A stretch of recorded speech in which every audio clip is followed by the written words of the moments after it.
నమస్తే, welcome to our channel. ప్రముఖ ఆధ్యాత్మికవేత్త, ఆస్ట్రాలజర్ ఫణి భాస్కర్ శర్మ గారు ఉన్నారు. వారితో మాట్లాడదాం. నమస్తే సార్. నమస్తే అమ్మా. ఫిబ్రవరి నెల ద్వాదశ రాశి ఫలితాల్లో భాగంగా మిథున్ రాశి వారికి ఎలా ఉందో చెప్పండి. నమస్తే అమ్మా. శ్రీ గురుభ్యో నమః. ముందుగా మా తల్లిదండ్రులకు నమస్కారాలు, అలాగే మా గురుదేవులకు కూడా నమస్కారం తెలుపుకుంటూ, ముఖ్యంగా మనకి ప్రతి నెలా కూడా గ్రహస్థితి అనేది ఒకటి ఉంటుంది. గోచారం ప్రతి గ్రహం కూడా వాటి పర్టికులర్ టైం ప్రకారం ప్రతి రాశిలోనూ సంచారం చేస్తూ ఉంటాం.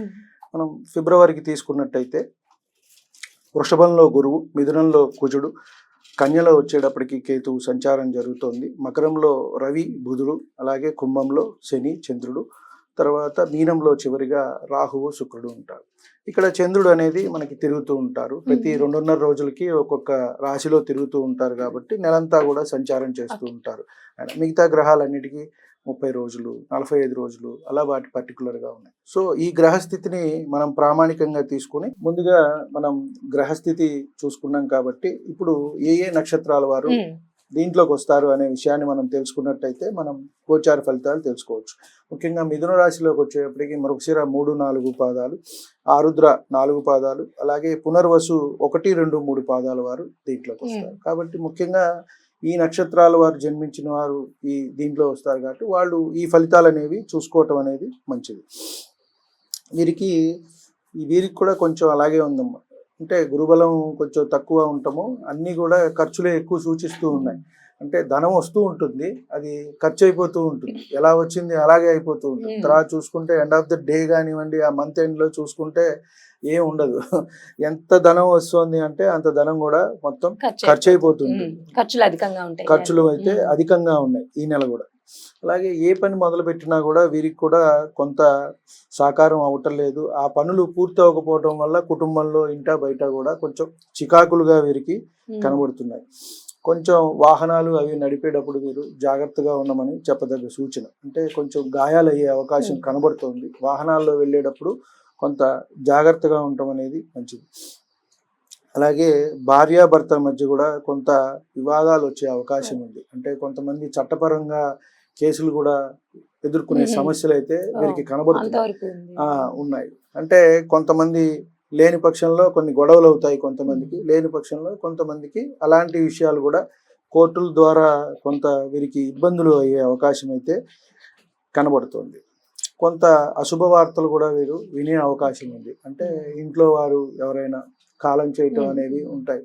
తల్లి తరపు వారు కానివ్వండి, తండ్రి తరపు వారు కానివ్వండి, కొంచెం ఇలాంటి అంశాలు కూడా ఉన్నాయి. అంటే వీరికి కొంత ఇంటా బయట కూడా సమస్యలుగా ఉన్నాయి. ఏ పని చేసినా కూడా ఇప్పుడు బయట మనం ఏదో పని చేసుకుని వెళ్ళి వస్తాము, ఇంటికి వచ్చినప్పుడు కాస్త మనశ్శాంతిగా ఉంటే కొంచెం హాయిగా ఉంటుంది. ఆ ఉన్న 2 గంటలైనా, రాత్రి పడుకునే 6 గంటలైనా, అది కూడా లేకుండా ఇక్కడ కూడా సెగగా ఉందనుకోండి, కొంత ఇబ్బందిగా ఉంటుంది. అంటే మనం అనేది ఒకళ్ళని ఏదో కించపరచడం, ఇబ్బంది పెట్టడం, మాట్లాడటం కాదు.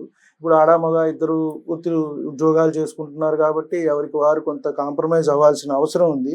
కానీ కొంత ఈగో ప్రాబ్లమ్స్ వల్ల కూడా కొంచెం ఎక్కువగా వస్తూ ఉన్నాయి. ఇప్పుడు ప్రస్తుత సమాజానికి తగ్గట్టుగా చూసుకున్నట్టయితే ఇవే ఎక్కువగా ఉన్నాయి. కాబట్టి వీరు వాటికి వారు కొంత సమన్వయం పాటించాల్సిన అవసరం అయితే ఉంది. కొంత మానసికంగా కూడా ఒత్తిడి అనేది ఎదుర్కొంటూ ఉంటారు. వీరికి కూడా ఈ రాశి వారికి కూడా కొంత సంతానమైన సమస్యలు ఉన్నవి, సంతానపరమైన సమస్యలు. వీరు కూడా డాక్టర్ సలహా తీసుకోవటం అనేది ఎంతైనా చెప్పదగ్గ సూచన. అంటే ఆడవారు కానివ్వండి, మగవారు కానివ్వండి, కొంచెం వీళ్ళు కూడా ఆ పరిహారం ఏదైతే ఉందో చేసుకుంటూ, మనం జ్యోతిష్యపరంగా చెప్తాం ఏమేం చేసుకోవాలి, ఏంటి, ఎప్పుడు మీకు ఆ సమయం ఉంది అని. అలాగే మనం తదనుగుణంగా డాక్టర్ని కూడా సంప్రదించినట్టయితే అటు మెడికల్ పరంగా కూడా ఏమన్నా ఇబ్బందులు ఏమన్నా ఉన్నాయా అనేది వాళ్ళు చూసి వీరికి సలహా ఇవ్వటం అనేది చేస్తారు. కాబట్టి వీరికి కూడా కొంత ఇబ్బందికరంగానే ఉందమ్మా. ఫిబ్రవరి నెలలో మిథున రాశి వారు కూడా కొంత జాగ్రత్తగా ఉంటాము, సమన్వయంగా ఉంటాము. డబ్బులు అయితే కనుక ఎవరికి ఇవ్వద్దు అనే మనం చెప్పదగ్గ సూచన. ఎందుకంటే మనకి రావాల్సినవే ఒకంత రావు, అన్నీ స్లోగా జరుగుతూ ఉంటాయి. కాబట్టి మనం ఏ పని ప్రారంభించినా కూడా కొంత అవ్వకపోవటము, మధ్యలోనే ఆగిపోవటము, ఇలాంటివన్నీ కూడా కనబడుతున్నాయి. కాబట్టి వీరే కొంత జాగ్రత్తగా, నిదానంగా, ఒకవేళ భార్య లేక భర్త ఇద్దరు అగ్రెసివ్గా అనేది ఉండకూడదు. కాబట్టి ఎవరో ఒకరు సమన్వయపరుచుకుంటూ కొంత వీరు వెళ్తూ ఉంటే కనుక మిథున రాశి వారికి కాస్త ఫిబ్రవరిలో కొంచెం అటు ఇటుగా చూసుకుంటే ఎంతైనా అనుకూలతలు అయితే కనుక తక్కువగానే ఉన్నాయని మనం చెప్పవచ్చు. మీరు ఎటువంటి పరిహారాలు పాటించాలి? వీరమ్మ పరిహారం అంటే కాస్త లక్ష్మీ నరసింహస్వామి ఆరాధన చేసుకున్నట్టయితే మంచిది. అంటే మంగళవారం పూట స్వామివారికి చేసుకోవటం అనేది మంచిది. అలాగే కందులు కూడా కొంచెం దానం ఇచ్చుకున్నట్టయితే మంచిది. ఎందుకంటే ఆ కుజగ్రహం జన్మల్లోనే ఉండటం, మిథునంలో స్తంభించడం వల్ల వీరికి ఆ ఇబ్బందులు అనేవి వస్తూ ఉన్నాయి. కాబట్టి సుబ్రహ్మణ్య ఆరాధన ప్రీతికరంగా, లేదు లక్ష్మీ నరసింహస్వామి ఆరాధన, అలాగే కందులు దానంగా ఇచ్చుకున్నా కూడా మంచిది. చక్కగా ఎర్రటి వస్త్రం ఏదైనా మన దగ్గర పెట్టుకున్నా కూడా మనకు కొంత మంచి జరిగే అవకాశం అయితే ఉన్నది.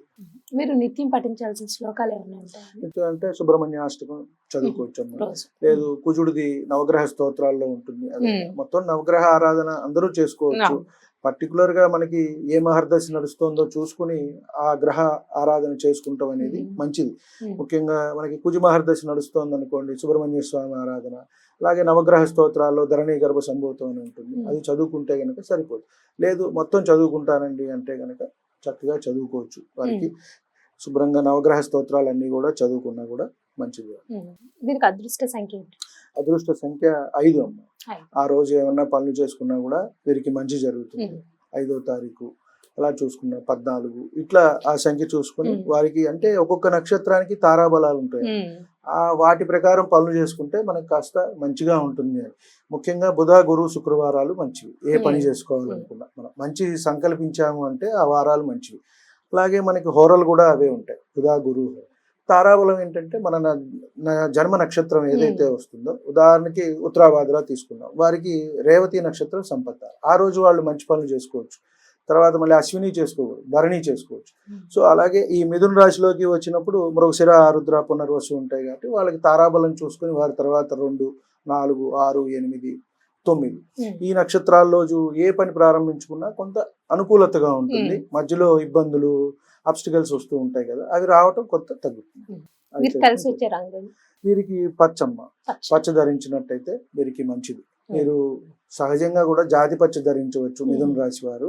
అలాగే వీరికి పచ్చ వస్త్రాలు ధరించుకున్నా కూడా మంచిది ధరించవచ్చు.